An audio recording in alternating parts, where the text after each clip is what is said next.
Hello दोस्तों, मैं अनिल कुमार आज अपने YouTube channel perfect online classes पर आपका स्वागत करता हूं। देखिए, आज मैं लेकर आया हूं क्लास 10 का एनसीईआरटी बुक मैथ में 4.2। देखिए 4.2 का मैं क्वेश्चन नंबर 2, 3, 4, 5, 6 आज ये आपको सॉल्व कराएंगे। इसके पहले वाले वीडियो में हम आपको सॉल्व करवा दिए हैं 4.2 का एक का जो 5 क्वेश्चन है, पाँचों का पाँचों में सॉल्व करा दूंगा। ठीक है, तो चलिए आपको वीडियो स्टार्ट करते हैं आज। और वीडियो स्टार्ट करने से पहले तो आपकी रिक्वेस्ट है कि थोड़ा मेरे चैनल को सब्सक्राइब और वीडियो को लाइक शेयर जरूर कीजिएगा। ठीक है, चलिए आपको स्टार्ट करते हैं। हम आपको पहला सवाल आज ये जो आप पढ़ाएंगे, हम क्वेश्चन नंबर 3 आज पढ़ाएंगे। ठीक है, क्वेश्चन नंबर 3 देखिए 3 में आपको दिया है। एनसीईआरटी का बुक हम रखे हैं आपके पास, और आप भी एनसीईआरटी के बुक से थोड़ा सवाल को देख लीजिएगा, क्योंकि सवाल हम लिखेंगे तो समय ज़्यादा लग सकता है। ठीक है, तब आपको सवाल केवल सॉल्व कराएंगे और सवाल को देखिएगा, समझिएगा। समझ नहीं आएगा तो सब कमेंट कीजिएगा, हम उसको समझा देंगे आपको अच्छे से। फिर भी आपको अलग से सवाल आपको दे देंगे बनाकर। ठीक है, देखिए आगे हम स्टार्ट करें। आपको सवाल नंबर 3 है, कह रहा है कि दो ऐसी संख्याओं ज्ञात कीजिए जिनका योग 27 हो और गुणनफल 182 हो। यानी कि दो ऐसी संख्या ज्ञात कीजिए जिनका योग 27 हो और गुणनफल 182 हो। तो देखिए सबसे पहले हम क्या करेंगे, यहाँ पर हम मानेंगे, कह रहा है कि दो संख्याओं का योग 27 है। तो यहाँ लिखेंगे हम कि माना कि, सबसे पहले हम मानेंगे कि माना कि पहली संख्या, और पहली संख्या कितना है तो हम माने x है। दो संख्याओं को हमको योग दिया है तो लिखेंगे यहाँ पर कि दूसरी संख्या बराबर क्या हो जाएगी, तो हो जाएगी मेरे 27 माइनस x, क्योंकि दोनों के जोड़ने के बाद से मेरा आया है कितना 27। तो 27 में से हम क्या करेंगे कि x से घटा लेंगे तो मेरा हो जाएगा 27 माइनस x। ठीक है, अब क्या दिया है कि कह रहा है कि दोनों का गुणनफल, यहाँ लिखेंगे हम दोनों का गुणनफल हमको कितना दिया है तो 182। दोनों का गुणनफल हमको दिया है 182। अब क्या करें, देखिए दोनों संख्या के गुणनफल जब दिया है 82, तो मेरी पहली संख्या x और दूसरी क्या है 27 माइनस x। तो दोनों का हम गुणा कर देंगे, x इंटू 27 माइनस x बराबर कितना 182। x जब गुणा करेंगे इसमें कितना होगा 27x माइनस एक्स स्क्वायर बराबर 182। अब इसको हम क्या करते हैं कि इसको सोच कर लेते हैं, तो माइनस एक्स स्क्वायर प्लस में हो जाएगा यहाँ पर 27x, और इधर प्लस में है बराबर के उस पार इधर लेकर आ जाएंगे, माइनस में हो जाएगा 182 बराबर 0। अब देखिएगा इसमें से माइनस कॉमन कर लेते हैं, x square minus 27x plus 182 बराबर 0। माइनस इधर है, बराबर को उधर भेजेंगे चल जाएगा, नीचे गुणा हो जाएगा 0 में, तो खत्म हो जाएगा ये minus. X square minus 27x plus 182 बराबर 0। अब देखिए इसको क्या करेंगे, x के मान निकालने के लिए हम आपको बताए हैं गुणनखंड करना पड़ेगा यहाँ पर। अब गुणनखंड करेंगे तो देखिए क्या होगा, एक्स स्क्वायर को हम गुणा करेंगे लास्ट वाला से तो हो जाएगा मेरा 182, और 182 को हम दो गुणनखंड ऐसे तुरेंगे कि गुणा करने के बाद से आ जाए 182 और जोड़े 4 घटाए मेरा आ जाए कितना 27। तो देखिए इसको हम क्या करेंगे, यहाँ पर साइड में लिख कर इसको हम एलसीएम निकालेंगे। 2 से कटाएंगे तो 9 दूना का 18, 2 एकम 2, 7 से यहाँ पर कटा देते हैं तो 13 7 कितना होगा 91। अब यहाँ देखिए 7 दूना के 14 और गुणे 13, 14 में गुणा करेंगे 13 से तो कितना हो जाएगा 182, और 14 और 13 जोड़ेंगे तो कितना होगा 27। तो यहाँ लिखेंगे हम एक्स स्क्वायर माइनस 14x और माइनस 13x, माइनस माइनस जोड़ेंगे तो प्लस चिन्ह को रहेगा माइनस वाला, तो माइनस 14x और minus 13x minus 27x plus 182। अब देखिएगा गुणा करेंगे तो 182 आ जाएगा, 14 गुणे 13 करेंगे तो 182, और 14 13 जोड़े तो कितना आ जाएगा 27 आ जाएगा। अब इसमें क्या करेंगे हम कॉमन कर लेंगे, कॉमन करेंगे तो इसमें से x कॉमन करेंगे तो x माइनस 14, इसमें से माइनस 13 कॉमन कर लेंगे, x माइनस 14 बराबर 0। ये हो जाएगा मेरा x माइनस 13, और यहाँ हो जाएगा x माइनस 14 बराबर 0। अब इसको एक बार हम 0 करेंगे और इसको एक बार 0 करेंगे, तो देखिए x माइनस 13 बराबर 0, तो x बराबर हो जाएगा 13।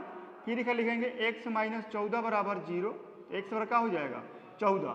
अब यहाँ देखिएगा दोनों मान संभव हो सकता है, तो अगर हम x बराबर मान लिया 13, तो पहली संख्या क्या हो जाएगी मेरी, पहली संख्या हो जाएगी मेरा 13, और दूसरी संख्या मेरा होगा 27 माइनस x यानी कि हो जाएगा 27 माइनस 13 बराबर 14। अगर जब हम x के मान यह लिखते हैं कि जब x बराबर हम 14 लेते हैं तो पहली संख्या मेरी क्या हो जाएगी, पहली संख्या हो जाएगी 14 और दूसरी संख्या क्या हो जाएगी, दूसरी संख्या हो जाएगी तो 27 माइनस 14 बराबर 13। इस तरह से आपका आंसर हो जाएगा 13 और 14, यही आपका हो जाएगा आंसर। यानी कि पहली संख्या अगर हम 13 मानते हैं, दूसरी संख्या क्या होगा 14, अगर पहली संख्या मानते हैं 14 तो दूसरी क्या हो जाएगी 13। ठीक है, ये आपका सवाल था 4.2 का 3 नंबर क्वेश्चन। और देखिए जितना 3, 4, 5 ये तीनों के तीनों सवाल आपका बहुत ही इंपॉर्टेंट सवाल है, ये परीक्षा में बहुत ही बार पूछा है और बहुत ही बार पूछने की संभावना है इसको। ठीक है, ये वाला सवाल आप अच्छी तरह से इसको देख लीजिएगा। इसको हम मिटाते हैं, इसके बाद वाला सवाल दिखाते हैं आपको 4 नंबर। ठीक है, ये वाला सवाल हम मिटा देते हैं। अगला सवाल देखते हैं हम 4 नंबर। 4 नंबर में सवाल देखिए, 4 नंबर मेरा सवाल है एनसीईआरटी में। देखिए कह रहा है कि 2 क्रमागत धनात्मक पूर्णांक ज्ञात कीजिए जिनके वर्गों का योग 365 हो। और देखिए कह रहा है कि 2 को धनात्मक पूर्णांक ज्ञात कीजिए जिनका वर्गों का योग 365 हो। एनसीईआरटी का सवाल है 4.2 का 4 नंबर सवाल। अब देखिए सबसे पहले हम क्या करेंगे, यहाँ पर माना लिखेंगे कि माना की पहली संख्या, चाहे धनात्मक दिया है तो माना की पहला धनात्मक पूर्णांक, पहला लिखते हैं धनात्मक पूर्णांक, धनात्मक पूर्णांक हो जाएगा x। और यहाँ पर देखिएगा कह रहा है कि क्रमागत धनात्मक पूर्णांक, क्रमागत मतलब होता है लगातार। ठीक है, अगर हम मान लिए पहला धनात्मक पूर्णांक x तो मेरा दूसरा क्या हो जाएगा, दूसरा हो जाएगा मेरा धनात्मक पूर्णांक, लगातार करेंगे तो x प्लस 1। कह रहा है कि दोनों संख्या के वर्गों का योग, यह दिया है कि दोनों संख्या के वर्गों का योग दिया है 365। अब बताइए संख्या कौन कौन है मेरा, एगो है x और एगो है x प्लस 1, इसका हम वर्ग करके जोड़ देंगे। तो क्या करेंगे, देखिए आप यहाँ पर प्रश्न में हम लिख देंगे कि प्रश्न से अगर करेंगे तो यहाँ हो जाएगा कि x के स्क्वायर करेंगे प्लस और x प्लस 1 के स्क्वायर करेंगे बराबर कितना आ जाएगा 365, क्योंकि दोनों संख्या के वर्ग करके जोड़ेंगे तो कितना आना चाहिए 365। अब इसको सॉल्व कर लेंगे, x स्क्वायर हो जाएगा, ये देखिएगा a प्लस b के होल स्क्वायर पर बैठेगा, इसका फॉर्मूला होता है a square plus 2ab plus b square. ठीक है, बराबर में हो जाएगा 365। इसको हम फिर से करते हैं x के square plus x square 2x a में गुणा करेंगे तो 2x प्लस यहाँ a के स्क्वायर करेंगे तो 1 होगा, यहाँ 365 हो जाएगा। अब यहाँ देखिएगा x स्क्वायर दोनों सेम है तो जोड़ देंगे तो क्या हो जाएगा 2x स्क्वायर प्लस 2x, इधर प्लस 1 है तो 1 लिख देंगे और 365 तो माइनस 365 बराबर 0 कर देंगे। ठीक है, 2x स्क्वायर प्लस 2x और यहाँ पर देखिएगा ये प्लस 1 है और यहाँ पर कितना है 365 है माइनस में, ये क्या हो जाएगा घट जाएगा तो माइनस में आ जाएगा 364 बराबर 0, माइनस में आएगा 364 बराबर 0। अब इसमें से देखिए हम क्या करेंगे, देखिए 2 इसमें से सब में से कॉमन हो जाएगा तो हम 2 को कॉमन कर लेते हैं, x square plus x minus 18 दूना के 36 2 दूनी के 4 यानी 182 बराबर 0। फिर यहाँ क्या करेंगे हम x square plus x minus 182 बराबर 0 और इधर देखिएगा गुणा में है ना, ये चल जाएगा बाटा में, अब 0 में भागा करेंगे 2 से तो क्या हो जाएगा मेरा 0 हो जाएगा तो वो खत्म हो जाएगा। x square plus x minus 182 बराबर 0। अब देखिएगा फिर वही आ गया 182। अब देखिए 182 को अभी हम तुरे थे कि 14 और 13 होगा। अब देखिए 14 और 13, 14 में 13 से गुणा करेंगे तो क्या हो जाएगा 182 हो जाएगा और 14 में से 13 घटा लेंगे तो x आ जाएगा। अब इसको जब फिर गुणनखंड करेंगे x स्क्वायर लिखेंगे यहाँ प्लस 14x और यहाँ माइनस लिखेंगे 13x, क्योंकि 14 प्लस x प्लस में हमको x लाना है तो ज़्यादा में से कम को घटाएंगे और ज़्यादा अंक वाला चिन्ह रहेगा तो 14x में से 13x घटाएंगे तो कितना हो जाएगा x घटेगा। दोनों की जब गुणा करेंगे तो कितना हो जाएगा 182 बराबर 0। इस दोनों में से एक बार कॉमन कर लेंगे और इसमें से एक बार कॉमन कर लेंगे, ये दोनों में से कॉमन क्या मिल रहा है, तो x मिल रहा है, x प्लस 14 माइनस यहाँ से 13 कॉमन कर लेंगे, x प्लस 14 बराबर 0। यह हो जाएगा x और x पर एक लिख सकते हैं x माइनस 13 और इस दोनों में से एक कोई उठा के लिख लीजिए x प्लस 14। अब क्या करिएगा, इसको एक बार हम 0 करते हैं, x माइनस 13 बराबर 0, तो x बराबर क्या हो जाएगा 13। फिर यह लिखते हैं x प्लस 14 बराबर 0, तो x बराबर क्या हो जाएगा माइनस 14। ये आपका क्या हो जाएगा अमान्य हो जाएगा, क्योंकि कह रहा है धनात्मक पूर्णांक और किस में आ गया माइनस में आ गया, तो ये मेरा खत्म हो जाएगा। मेरा x का मान क्या होगा 13। अब x हम क्या माने हैं पहला धनात्मक पूर्णांक, तो यहाँ लिख सकते हैं हम कि पहला धनात्मक पूर्णांक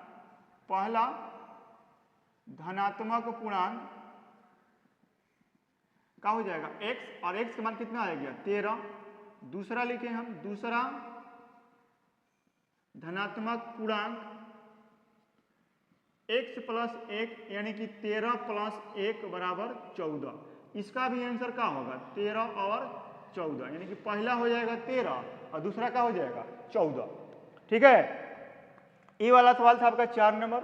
अब आपको आगे दिखाते हैं सवाल नंबर 5, एनसीईआरटी एक्सरसाइज 4.2 का सवाल नंबर 5 अब दिखाते हैं इसके बाद।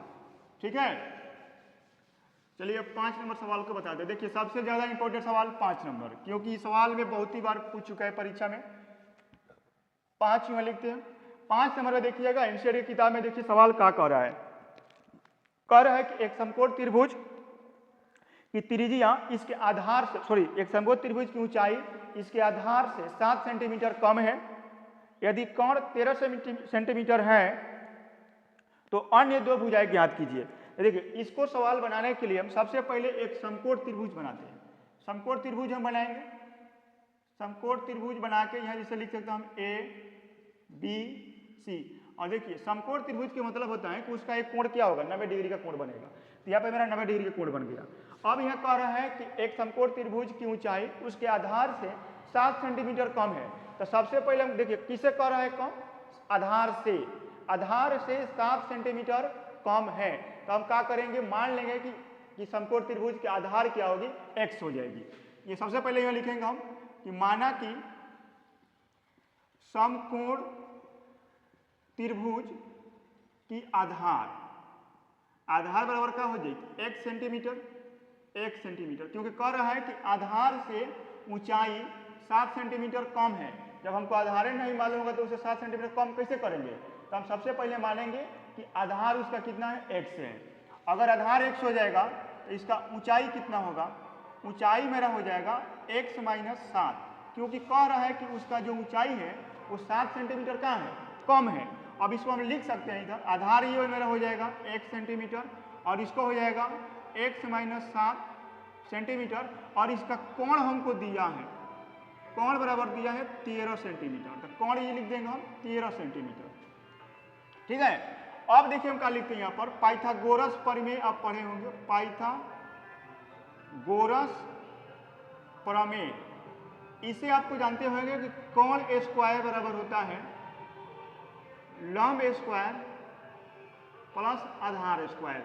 अब देखिए कोण कितना है मेरा 13, तो 13 को हम स्क्वायर कर देंगे। लंब कितना है तो x माइनस 7, इसको स्क्वायर करेंगे। फिर आधार कितना है x स्क्वायर कर देंगे।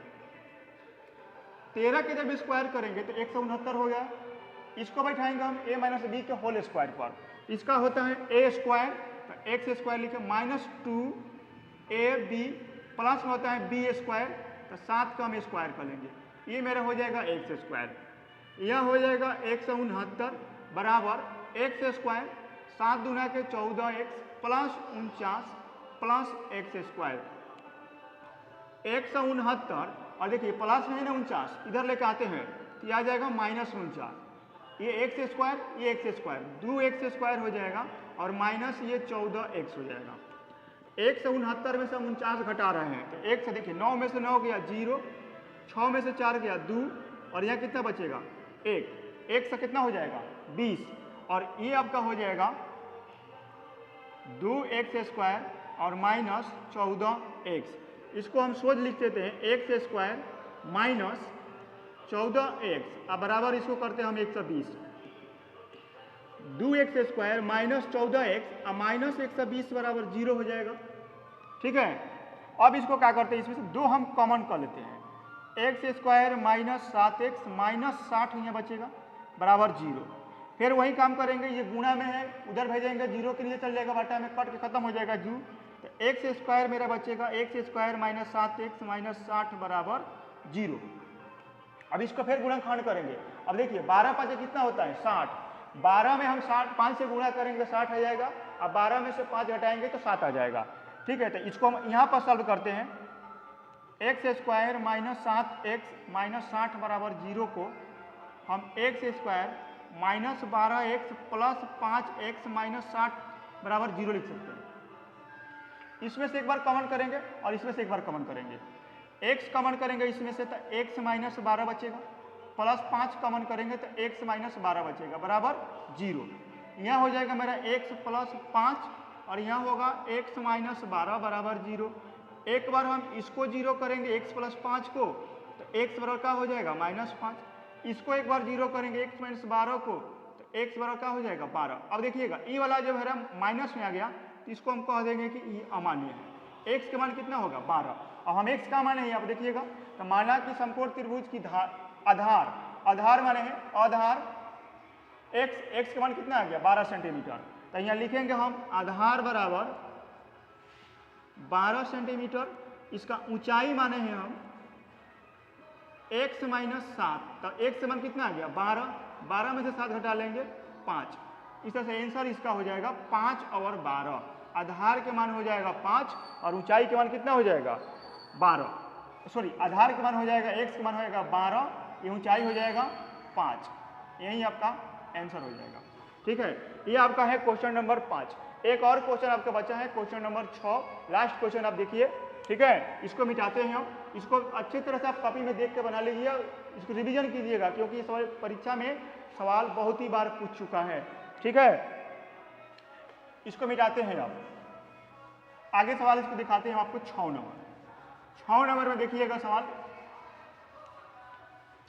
6 नंबर में कह रहा है कि एक कुटीर उद्योग एक दिन में कुछ बर्तन का निर्माण करता है। ठीक है, एक विशेष दिन यह देखा गया कि प्रत्येक नग की निर्माण लागत उस दिन के निर्माण किए गए बर्तनों की संख्या के दुगुने से 3 अधिक है। यदि उस दिन की कुल निर्माण लागत 90 रुपया थी तो निर्मित बर्तन की संख्या और प्रत्येक नग की लागत ज्ञात कीजिए। देखिए सबसे पहले हम क्या करेंगे, इसको हम क्या करेंगे, मानेंगे कि बर्तन की संख्या, माना कि एक दिन में निर्मित बर्तन की संख्या। सबसे पहले देखिए 6 नंबर सवाल हमको बता रहे हैं, कहें मानेंगे कि एक दिन में आखिर बर्तन बना कितना है। तब लिखेंगे कि माना कि एक दिन में निर्मित बर्तन की संख्या। यहाँ लिखेंगे हम माना कि एक दिन में निर्मित बर्तन की संख्या, बर्तनों की लिख लिए, बर्तनों की संख्या बराबर कितना x। अब देखिएगा कह रहा है कि प्रत्येक नग की जो लागत है वो एक दिन के निर्मित बर्तन की संख्या के दुगुना से 3 गो अधिक है। तो एक दिन की संख्या हमको कितना है तो x है, यानी कि एक नग का जो लागत होगा ये लिखेंगे हम कि प्रत्येक नग लिखा है, नग की लागत कितना होगा तो एक दिन की संख्या जितना बनाया गया है बर्तन उसका दुगुना से 3 गो अधिक होगा। तो क्या करेंगे 2 से गुणा कर देंगे, x में 3 जोड़ देंगे। कह रहे हैं कि और उस दिन जो लागत है, कुल लागत हमको दिया है किताब में, कुल लागत हमको दिया है 90 रुपया। अब यहाँ प्रश्न से लिखेंगे हम, देखिए इसका करेंगे। अगर मान के चलिए कह रहा है कि एक दिन में अगर आप बना रहे हैं x बर्तन, उसका कीमत होगा 2x प्लस 3 रुपया, तो बताइए कि उस पूरा दिन का जो कीमत होगा वो कितना होगा। तो अगर बर्तन आप x बनाए हैं, कीमत है आपका 2x प्लस 3, दोनों के गुणा कर देंगे और गुणा करने के बाद से कितना आना चाहिए 90 रुपया आना चाहिए, क्योंकि 90 रुपया टोटल कीमत है उस दिन का। तो हम ये लिखेंगे प्रश्न से, तो x इंटू 2x प्लस 3 बराबर 90, इसको गुणा कर लेंगे तो 2x स्क्वायर प्लस 3x बराबर 90। अब यहाँ हो जाएगा 2x स्क्वायर प्लस 3x, अब प्लस में है इधर 90 तो इधर आएगा तो माइनस में हो जाएगा 90। और फिर इसको क्या करेंगे गुणनखंड कर देंगे, x का मान निकाल देंगे और गुणा कर देंगे 2 से 9 में तो क्या हो जाएगा 9 दूना के 18, 180। 180 को इसे तूरेंगे तो क्या होगा 15 गुणे 12, इसको तूर देते हैं, देखिएगा 90, फिर 2 से करते हैं 45, 3 से करते हैं 15, 3 दूना के 6, 6 दूना के 12। अब ये लिखेंगे हम 2x square plus 15x minus 12x। देखिए 15 से जब गुना करेंगे 12 में तो कितना हो जाएगा 180, 15 में से 12 घटाएंगे तो कितना आ जाएगा प्लस के 3, अब माइनस में यहाँ 90 बराबर 0। यहाँ लिखते हैं 2x स्क्वायर, इसमें से कॉमन कर लेंगे अब 2x स्क्वायर प्लस 15x में से एक बार और एक बार 15x 12x माइनस 90 में से कॉमन करेंगे। इसमें देखिएगा कॉमन क्या हो रहा है x हो जाएगा, यहाँ बचेगा मेरा 2x प्लस 15, यहाँ माइनस कितना कॉमन करते हैं 6 कॉमन करेंगे तो 6 दूना के 12 यानी कि 2x प्लस हो जाएगा 15 बराबर 0। x माइनस 6 और यह क्या हो जाएगा 2x प्लस 15 बराबर 0। अब इसको एक बार 0 करेंगे, एक बार इसको 0 करेंगे, x माइनस 6 बराबर 0, x बराबर क्या हो जाएगा 6, इसको करेंगे 0 तो x प्लस 15 बराबर 0, 2x प्लस 15, 2x बराबर हो जाएगा माइनस 15, x बराबर हो जाएगा माइनस 15/2। ये क्या हो जाएगा मेरा कि अमान्य हो जाएगा क्योंकि माइनस में आ गया 15/2। अब x के मान कितना आ गया x। अब देखिएगा हम x का माने हैं तो माना कि एक दिन में निर्मित बर्तन की संख्या, तो बर्तन की संख्या यहाँ कितना हो जाएगा मेरा 6 हो जाएगा। यहाँ लिखेंगे हम बर्तन की संख्या x और x बराबर कितना आ गया 6। बोले हैं कि प्रत्येक नग की लागत, तो यहाँ नग की लागत हम लिख देंगे, नग की लागत कितना है तो 2x प्लस 3, 2x प्लस 3, 2 और x के मान पर क्या रख देंगे 6 प्लस 3, 6 दूना के 12 और प्लस 3 कितना हो जाएगा 15। ठीक है,